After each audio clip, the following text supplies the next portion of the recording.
Today, I'll walk you through how to use Snapchat Bitmojis in WhatsApp stickers, even if you're a total beginner or just need a quick refresher.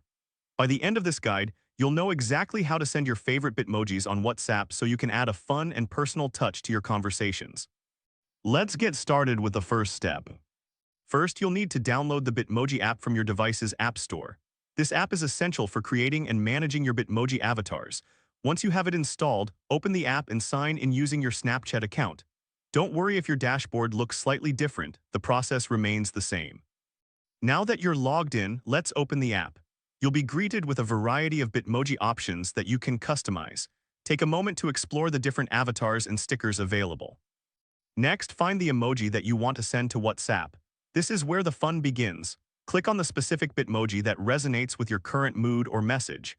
After selecting your Bitmoji, you'll see an option to share it. Now choose the WhatsApp account of the person you want to send your Bitmoji to. This step is similar to sending a regular message. Just select the contact and your Bitmoji will be sent as a sticker in the chat. And there you have it. You've successfully sent a Snapchat Bitmoji in WhatsApp stickers. This process not only adds a personal flair to your messages, but also makes your conversations more engaging. If this helped you out, please give the video a thumbs up. If you run into any issues, leave a comment below. Subscribe for more actionable guides. Thanks for watching.